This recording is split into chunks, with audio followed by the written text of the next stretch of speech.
de Maupassant, conte fantastique. La peur. On remonta sur le pont après dîner. Devant nous, la Méditerranée n'avait pas un frisson sur toute sa surface qu'une grande lune calme moirait. Le vaste bateau glissait, jetant sur le ciel qui semblait ensemencé d'étoiles un gros serpent de fumée noire. Et derrière nous, l'eau toute blanche, agitée par le passage rapide du lourd bâtiment, battu par l'hélice, moussait, semblait se tordre, remuait tant de clarté qu'on eût dit de la lumière de lune bouillonnant. Nous étions là, 6 ou 8, silencieux, admirants, l'œil tourné vers l'Afrique lointaine où nous allions. Le commandant, qui fumait un cigare au milieu de nous, reprit soudain la conversation du dîner. « Oui, j'ai eu peur ce jour-là. Mon navire est resté 6 heures, avec ce rocher dans le ventre, battu par la mer. Heureusement que nous avons été recueillis vers le soir par un charbonnier anglais qui nous aperçut. » Alors, un grand homme, à figure brûlée, à l'aspect grave, un de ces hommes qu'on sent avoir traversé de longs pays inconnus, au milieu de dangers incessants, et dont l'œil tranquille semble garder dans sa profondeur quelque chose des paysages étranges qu'il a vus. Un de ces hommes qu'on devine trempés dans le courage, parla pour la première fois. « Vous dites, commandant, que vous avez eu peur. Je n'en crois rien. Vous vous trompez sur le mot et sur la sensation que vous avez éprouvée. Un homme énergique n'a jamais peur en face du danger pressant. Il est ému, agité, anxieux, mais la peur, c'est autre chose. » Le commandant reprit en riant. « Fichtre, je vous réponds bien que j'ai eu peur, moi. » Alors l'homme au teint bronzé prononça d'une voix lente. « Permettez-moi de m'expliquer. La peur, et les hommes les plus hardis peuvent avoir peur, c'est quelque chose d'effroyable, une sensation atroce, comme une décomposition de l'âme, un spasme affreux de la pensée et du cœur, dont le souvenir seul donne des frissons d'angoisse. Mais cela n'a lieu, quand on est brave, ni devant une attaque, ni devant la mort inévitable, ni devant toutes les formes connues du péril. Cela a lieu dans certaines circonstances anormales, sous certaines influences mystérieuses, en face de risques vagues. La vraie peur, c'est quelque chose comme une réminiscence des terreurs fantastiques d'autrefois. Un homme qui croit au revenant et qui s'imagine apercevoir un spectre dans la nuit doit éprouver la peur en toute son épouvantable horreur. Moi, j'ai deviné la peur en plein jour, il y a 10 ans environ. Je l'ai ressentie l'hiver dernier par une nuit de décembre. Et pourtant, j'ai traversé bien des hasards, bien des aventures qui semblaient mortelles.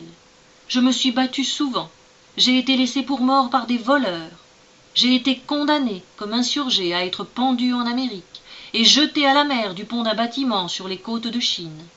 Chaque fois, je me suis cru perdu, j'en ai pris immédiatement mon parti, sans attendrissement et même sans regret. Mais la peur, ce n'est pas cela. Je l'ai pressentie en Afrique, et pourtant, elle est fille du Nord. Le soleil la dissipe comme un brouillard. Remarquez bien ceci, messieurs. Chez les Orientaux, la vie ne compte pour rien. On est résigné tout de suite. Les nuits sont claires et vides de légendes, les âmes aussi vides des inquiétudes sombres qui hantent les cerveaux dans les pays froids. En Orient, on peut connaître la panique, on ignore la peur. Eh bien, voici ce qui m'est arrivé sur cette terre d'Afrique. Je traversais les grandes dunes au sud de Ouargla. C'est là un des plus étranges pays du monde. Vous connaissez le sable uni, le sable droit des interminables plages de l'océan. Eh bien, figurez-vous l'océan lui-même devenu sable au milieu d'un ouragan. Imaginez une tempête silencieuse de vagues immobiles en poussière jaune. Elles sont hautes comme des montagnes, ces vagues inégales, différentes, soulevées tout à fait comme des flots déchaînés, mais plus grandes encore, et striées comme de la moire. Sur cette mer furieuse, muette et sans mouvement, le dévorant soleil du sud verse sa flamme implacable et directe. Il faut gravir ces lames de cendres d'or, redescendre, gravir encore, gravir sans cesse, sans repos et sans ombre. Les chevaux râlent, enfoncent jusqu'aux genoux, et glissent en dévalant l'autre versant des surprenantes collines. Nous étions 2 amis, suivis de 8 spahis et de 4 chameaux avec leurs chameliers. Nous ne parlions plus, accablés de chaleur, de fatigue, et desséchés de soif comme ce désert ardent. Soudain, un de ces hommes poussa une sorte de cri.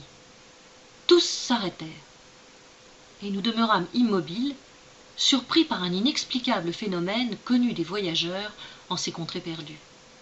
Quelque part, près de nous, dans une direction indéterminée, un tambour battait, le mystérieux tambour des dunes. Il battait distinctement, tantôt plus vibrant, tantôt affaibli, arrêtant, puis reprenant son roulement fantastique. Les Arabes, épouvantés, se regardaient, et l'un dit en sa langue « La mort est sur nous ». Et voilà que tout à coup, mon compagnon, mon ami, presque mon frère, tomba de cheval, la tête en avant, foudroyé par une insolation. Et pendant 2 heures, pendant que j'essayais en vain de le sauver, toujours ce tambour insaisissable m'emplissait l'oreille de son bruit monotone, intermittent et incompréhensible. Et je sentais se glisser dans mes os la peur, la vraie peur, la hideuse peur, en face de ce cadavre aimé, dans ce trou incendié par le soleil entre 4 monts de sable, tandis que l'écho inconnu nous jetait à 200 lieues de tout village français le battement rapide du tambour. Ce jour-là, je compris ce que c'était que d'avoir peur. Je l'ai su mieux encore une autre fois. Le commandant interrompit le conteur. « Pardon, monsieur, mais ce tambour, qu'était-ce » Le voyageur répondit « Je n'en sais rien. Personne ne sait. » Les officiers, surpris souvent par ce bruit singulier, l'attribuent généralement à l'écho grossi, multiplié, démesurément enflé par les vallonnements des dunes, d'une grêle de grains de sable emportés dans le vent et heurtant une touffe d'herbe sèche. Car on a toujours remarqué que le phénomène se produit dans le voisinage de petites plantes brûlées par le soleil et dures comme du parchemin. Ce tambour ne serait donc qu'une sorte de mirage du son. Voilà tout. Mais je n'appris cela que plus tard. J'arrive à ma seconde émotion. C'était l'hiver dernier, dans une forêt du nord-est de la France. La nuit vint 2 heures plus tôt, tant le ciel était sombre. J'avais pour guide un paysan qui marchait à mon côté, par un tout petit chemin, sous une voûte de sapins dont le vent déchaîné tirait des hurlements. Entre les cimes, je voyais courir des nuages en déroute, des nuages éperdus qui semblaient fuir devant une épouvante. Parfois, sous une immense rafale, toute la forêt s'inclinait dans le même sens avec un gémissement de souffrance, et le froid m'envahissait, malgré mon pas rapide et mon lourd vêtement. Nous devions souper et coucher chez un garde forestier dont la maison n'était plus éloignée de nous. J'allais là pour chasser. Mon guide, parfois, levait les yeux et murmurait « Triste temps ». Puis il me parla des gens chez qui nous arrivions. Le père avait tué un braconnier 2 ans auparavant, et depuis ce temps il semblait sombre, comme hanté d'un souvenir. Ses 2 fils, mariés, vivaient avec lui. Les ténèbres étaient profondes. Je ne voyais rien devant moi, ni autour de moi, et toute la branchure des arbres entrechoqués emplissait la nuit d'une rumeur incessante. Enfin, j'aperçus une lumière, et bientôt mon compagnon heurtait une porte. Des cris aigus de femmes nous répondirent. Puis une voix d'homme, une voix étranglée, demanda « Qui va là ?» Mon guide se nomma. Nous entrâmes. Ce fut un inoubliable tableau. Un vieux homme, à cheveux blancs, à l'œil fou, le fusil chargé dans la main, nous attendait debout au milieu de la cuisine, tandis que 2 grands gaillards armés de haches gardaient la porte. Je distinguais dans les coins sombres 2 femmes à genoux, le visage caché contre le mur. On s'expliqua. Le vieux remit son arme contre le mur et ordonna de préparer ma chambre. Puis, comme les femmes ne bougeaient point, il me dit brusquement « Voyez-vous, monsieur, j'ai tué un homme, voilà 2 ans cette nuit. L'autre année, il est revenu m'appeler. Je l'attends encore ce soir. » Puis il ajouta d'un ton qui me fit sourire Aussi, nous ne sommes pas tranquilles.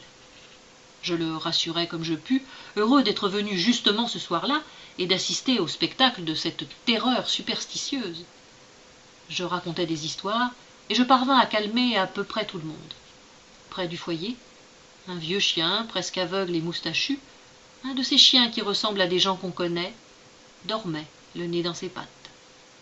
Au dehors, la tempête acharnée battait la petite maison, et par un étroit carreau, une sorte de Judas placé près de la porte, je voyais soudain tout un fouillis d'arbres bousculés par le vent à la lueur de grands éclairs. Malgré mes efforts, je sentais bien qu'une terreur profonde tenait ces gens, et chaque fois que je cessais de parler, toutes les oreilles écoutaient au loin.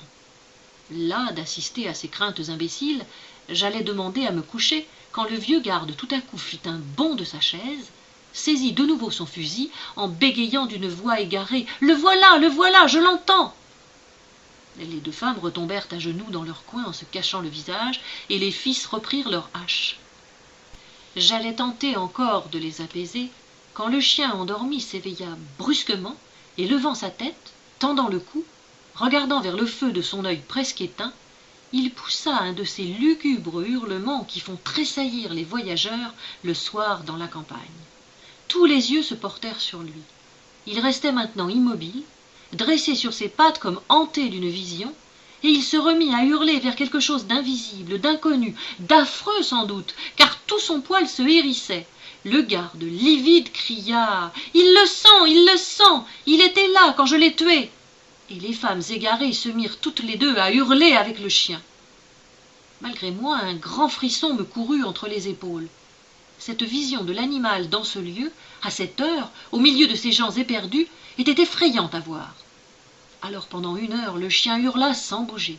Il hurla comme dans l'angoisse d'un rêve. Et la peur, l'épouvantable peur entrait en moi.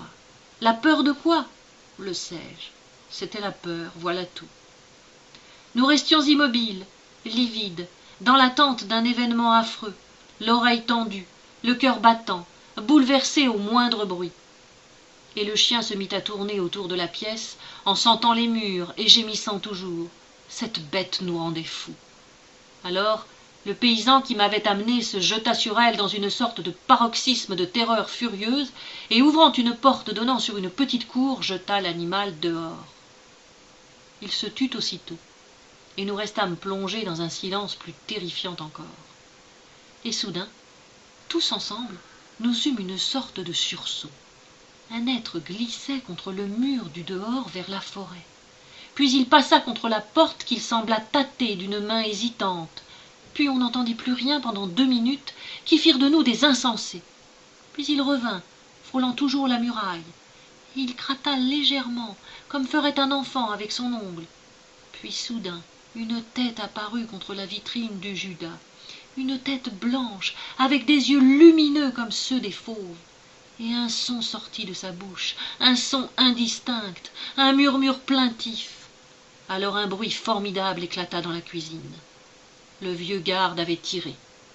Et aussitôt les fils se précipitèrent, bouchèrent le Judas en dressant la grande table qu'ils assujettirent avec le buffet.